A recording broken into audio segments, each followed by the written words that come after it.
Have you ever wondered if growing old and losing the ability to care for yourself automatically means leaving your beloved home for a nursing home? You're not alone in thinking that way. For many seniors, the thought of leaving behind familiarity and independence to live in an unfamiliar place can be terrifying. But today, I'm going to share with you the incredible story of Mr. Johnson, a 75-year-old man who discovered a completely different and inspiring way to continue living freely, despite the challenges of aging. Mr. Johnson isn't the type of old man who sits on a rocking chair counting the days. No, he found a way to make his golden years the most enriching and meaningful time of his life. How, you ask? By thinking differently and refusing the easiest option, a nursing home.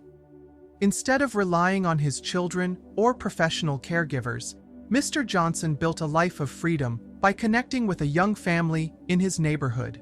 His story is not just about independence, but also about friendship, genuine affection, and unexpected mutual support between generations.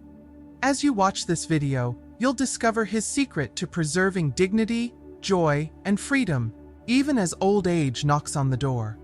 Don't miss this heartwarming story. If you think aging means losing your freedom, this video will make you rethink everything.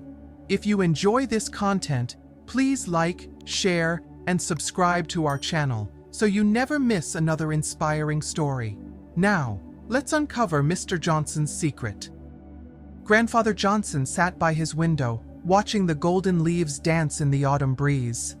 At 72, he found himself reflecting deeply on the living arrangements he had tried over the years. He had lived with his children, hired caregivers, and even spent some time in a nursing home.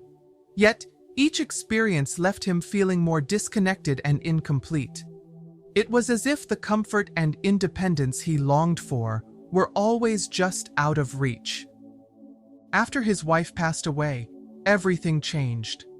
She had been his anchor, his confidant, the one who could turn hospital visits into shared adventures filled with laughter and love. Together, they had faced every storm with a sense of unity and purpose. But when she was gone, his world became frighteningly empty. Even routine checkups at the hospital felt unbearable without her warm presence beside him. He began to dread each visit, haunted by the cold, sterile rooms that echoed with his loneliness. The doctors spoke, but their words felt distant, hollow. And each time he dragged his frail body back home, he collapsed onto his bed, exhausted not just from the illness, but from the sheer weight of his solitude. He would lie there, staring at the ceiling, his heart aching for the comfort he once knew. Although he had a son and a daughter who loved him dearly, they were entangled in the demands of their own lives, careers, children, mortgages, and endless responsibilities. Johnson understood this. He didn't want to become a burden, didn't want his health struggles to weigh them down. It was love, not pride, that kept him from asking for help. Yet, ironically, his attempts to protect his children led to a different kind of burden, one that no one had expected. One cold winter morning, as he was returning from the grocery store, his legs betrayed him. His vision blurred, and before he knew it, he was on the icy pavement, pain radiating through his body. The next thing he remembered was waking up in a hospital bed, his children by his side, eyes filled with worry. The doctor's words were clear: 6 months of recovery, maybe more. His son and daughter came up with a solution. Johnson would live with them, 3 months at his son's house, and then 3 months at his daughter's. It sounded sensible, but as soon as he moved in, the truth hit him like a cold gust of wind. He was a guest in his own children's homes. They tried their best to make him feel welcome, rearranging their schedules, setting up a room just for him. Yet, no matter how hard they tried, he couldn't shake the feeling of being an outsider. He missed his own space, his chair by the window, his books lined up just so. More than that, he missed the feeling of belonging. A sense of unease settled in his heart as he realized the cruel truth. A parent's home is always a child's home, but a child's home is never truly a parent's. He was surrounded by love but felt desperately alone. The ache in his chest grew with each passing day, not from illness, but from a longing for dignity, for independence, for a place to call his own. Grandfather Johnson knew he couldn't continue this way. There had to be another way to live his golden years. Not as a guest, but as himself, fully and freely. He just had to find it. If you are still watching this video and find these lessons useful, please comment 1 below to let me know that you are still here with me. Grandfather Johnson returned to his children's homes with a heavy heart. He had tried his best to make it work, moving from his son's house to his daughter's, switching every 3 months, but no matter how hard they tried to make him feel welcome, he always felt like an intruder. The warm smiles and polite gestures couldn't hide the invisible walls that separated him from his own flesh and blood. No matter how many blankets they offered, or how many times they asked if he was comfortable, he could never shake the feeling of being a guest in someone else's life. Every morning, he woke up early, careful not to disturb the busy rhythms of the household. He tiptoed around, avoiding the bustling morning chaos as his grandchildren prepared for school and his children rushed off to work. He ate his breakfast alone in the small corner of the kitchen, designated as his spot, watching the family he loved go about their day without him. The laughter and conversations that filled the room were muffled by the walls he had built around himself, walls of restraint, of trying not to be a burden. Evenings were the hardest. He sat in the living room, watching TV, but not really seeing anything. His eyes wandered to the family photos on the walls, capturing moments he had missed, birthday parties, vacations, milestones he hadn't been there to witness. The gap between him and his children grew wider with each day, not out of neglect, but because he was no longer part of their world. They had their routines, their stories, their inside jokes. He was a spectator in a play that no longer had a role for him. His heart ached, not because of the lack of love, but because of the abundance of distance. He could feel it in every conversation, every hug, every meal eaten in silence. They loved him, yes, but they didn't need him, and that truth weighed heavier than his aging bones. He remembered his own parents, how they had stayed in their own home until the end. A parent's house is always a home for their children, but a child's house is never a home for the parent, he thought, the words echoing painfully in his heart. After 6 months of shuffling between his children's homes, Johnson could no longer ignore the yearning for his own space. He wanted his own chair by the window, his books, his memories, and the quiet dignity of independence. But returning to his house came with its own challenges. His body was no longer the strong vessel it once was. Arthritis gnawed at his knees, and his back screamed in protest with every movement. Even simple tasks like grocery shopping became monumental undertakings. One afternoon, after an exhausting trip to the market, Johnson collapsed onto his couch, his legs throbbing in pain, his body drenched in sweat. The groceries lay scattered on the floor as he struggled to catch his breath. That night, alone in his bed, he faced a harsh truth. Living alone was no longer feasible. He needed help, and so he reluctantly hired a caregiver. But the financial burden was crushing. The caregiver's monthly wage was more than his pension, forcing him to rely on his children for financial support.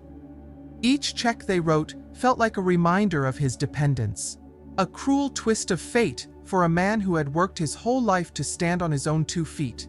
He hated the helplessness, the sense of being a burden, and the humiliation that came with it. Yet, even with a caregiver, the loneliness didn't leave him. Meals were eaten in silence, the food tasteless and cold. Caregivers came and went, unable to bear the modest living conditions and the frugal meals that Johnson could afford. They complained about the small portions, whispering about him when they thought he couldn't hear. Each departure was another wound, another reminder that he was becoming more trouble than he was worth.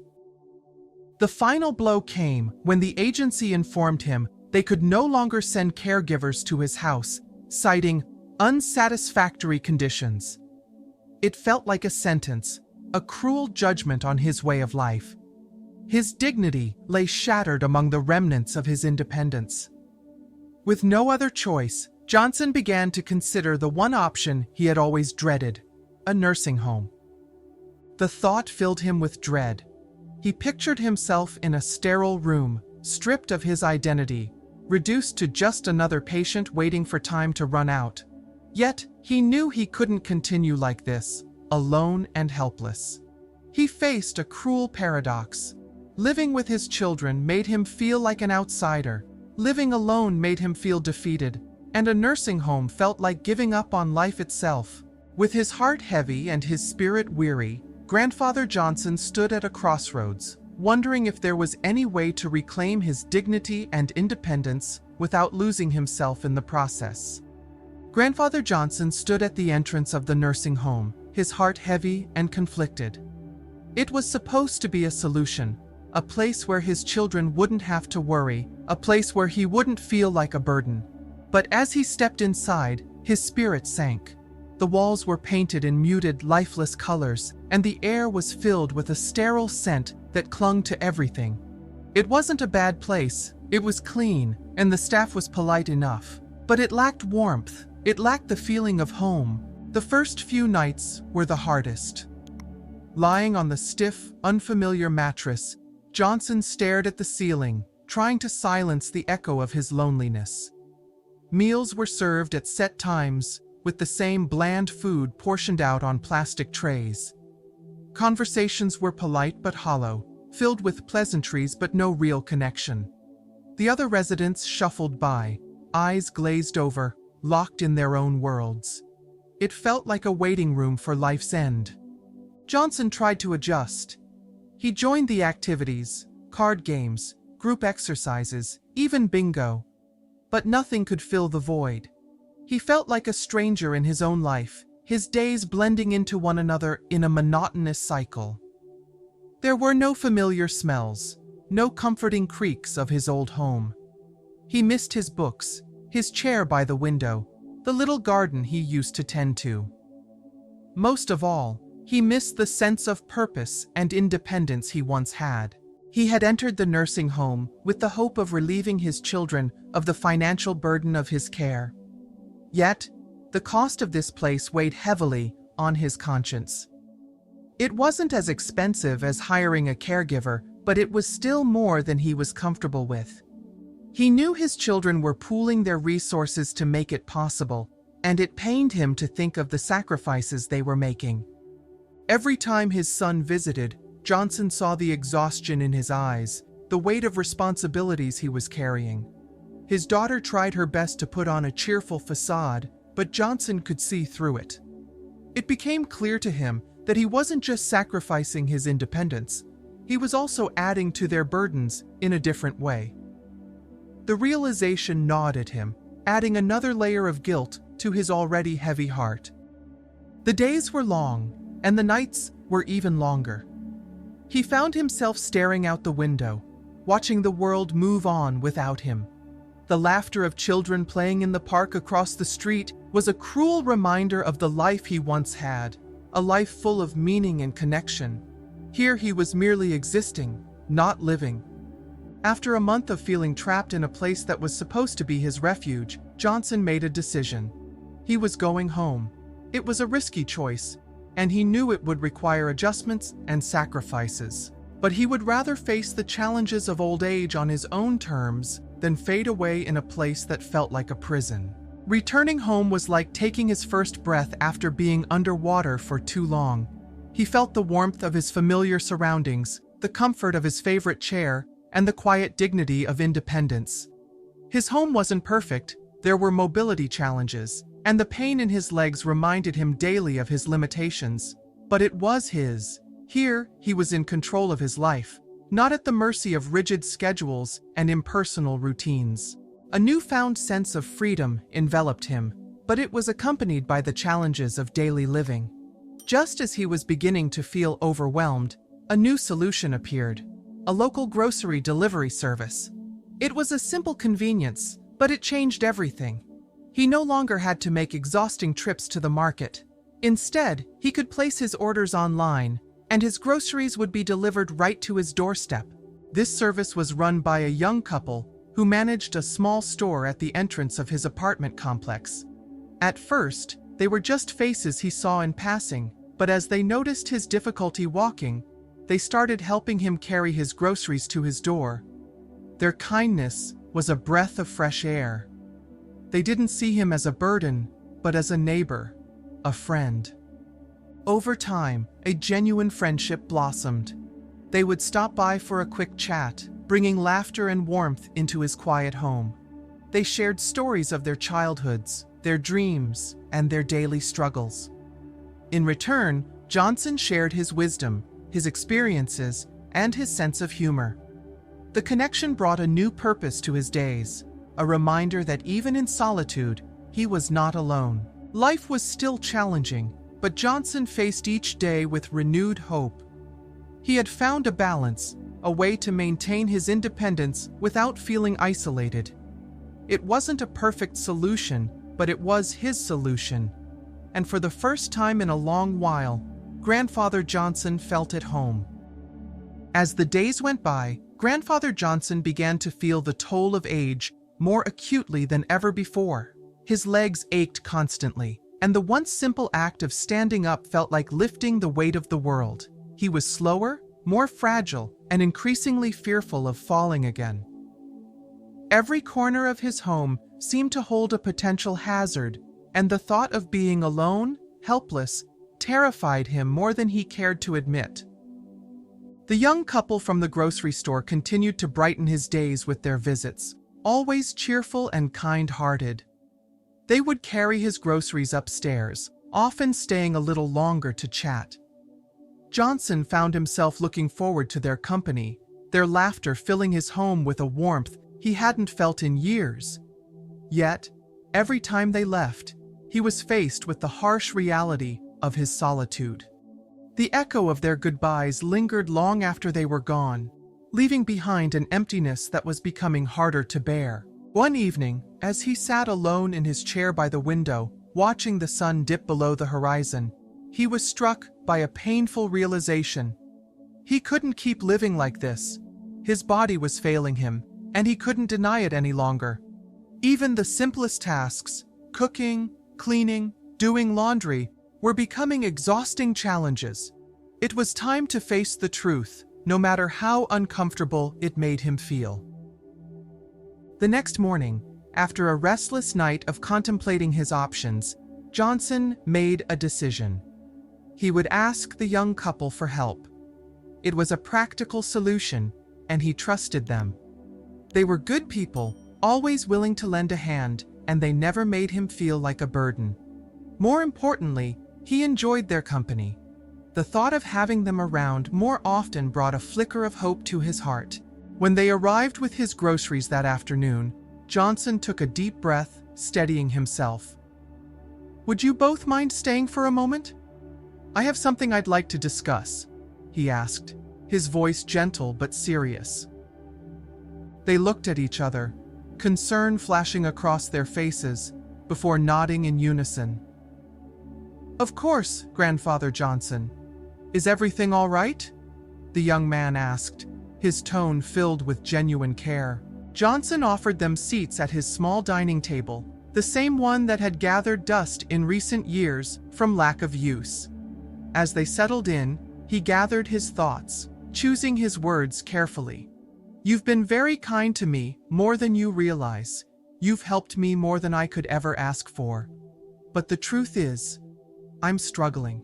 It's getting harder to do things on my own, and I don't want to rely on my children. They have enough on their plates." The young couple listened attentively, their eyes softening with empathy. Johnson continued, his voice tinged with vulnerability. "I was thinking, maybe we could help each other. I'd like to hire you to come by each day to help with some chores, cooking simple meals, tidying up, maybe even doing laundry once in a while. In return, I'd pay you $600 a month." Their eyes widened in surprise, the young woman's hands flying to her mouth in shock. "Oh no, Grandfather! We couldn't possibly take your money. she exclaimed, shaking her head vigorously. Johnson held up a hand to silence her protest. Listen to me, child. I want to do this. It's not charity, it's work. You'd be helping me stay in my own home, keeping my independence, and it would help you too, wouldn't it? He looked at them pointedly, his gaze softening as he added, I overheard your conversation the other day about the groceries. I know things are tough for you, and this way, we can both help each other. The young man's eyes dropped to the table, his face flushed with embarrassment. We never meant for you to hear that, he murmured, his voice heavy with shame. Johnson smiled kindly. There's nothing to be ashamed of. Life isn't always easy, and sometimes we all need a little help. Besides, I like having you around. It would be nice not to eat alone every day. There was a moment of silence, the couple exchanging glances, their eyes shimmering with a mixture of gratitude and relief. Finally, the young man spoke, his voice cracking. If you're sure, we would be honored, and thank you. Truly. From that day on, their arrangement began. The couple came by daily, their laughter filling the once quiet rooms of Johnson's home. They cooked simple, hearty meals, their love and care evident in every dish. The young woman kept the house tidy, humming softly as she cleaned, her presence warm and cheerful. The young man helped with heavier chores, always with a smile and a story to share. In return, Johnson paid them faithfully, feeling a sense of pride and dignity in being able to contribute to their lives while maintaining his own independence. But the exchange was far more than just financial. It was emotional. It was friendship. It was family. Their bond grew deeper with each passing day. They celebrated birthdays together, shared holiday meals, and exchanged gifts made with love. Johnson found himself laughing more, his heart lighter than it had been in years. He shared his wisdom and stories of his youth, his eyes sparkling with nostalgia.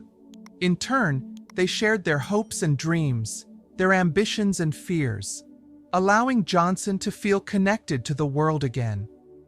This partnership was the creative solution Johnson never knew he needed. It was more than just a way to maintain his independence.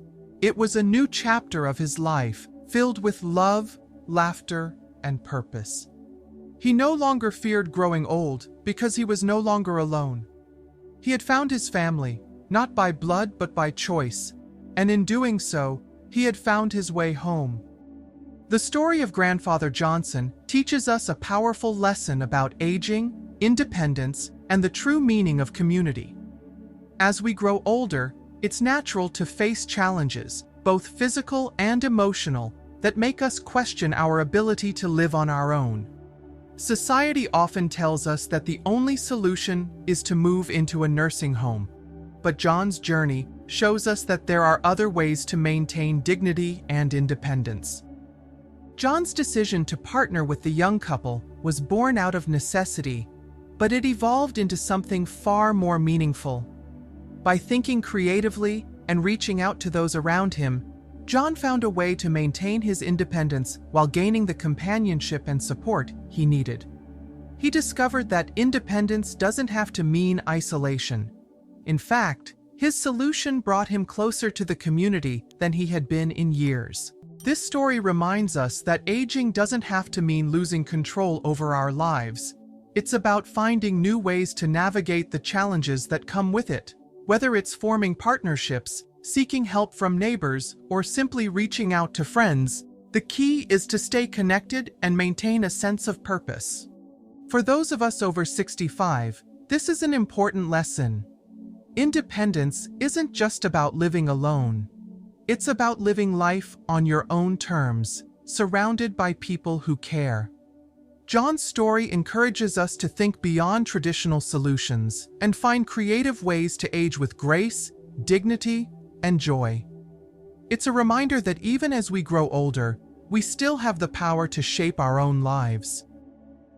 Take a moment to reflect on today's story.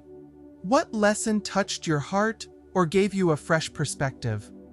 I'd love to hear how this message resonates with you. Share one takeaway that you're planning to bring into your own life in the comments below. If this video inspired you or gave you something to think about, let us know by leaving a comment, giving a thumbs up, and sharing it with someone who might need to hear this. And don't forget to subscribe to our channel for more stories and insights that empower and uplift. Your support isn't just appreciated, it's the reason we can continue to bring you content that matters. Thank you for being a part of our community, and remember, the journey of growing wiser and stronger is one we're on together. I can't wait to see your thoughts in the comments.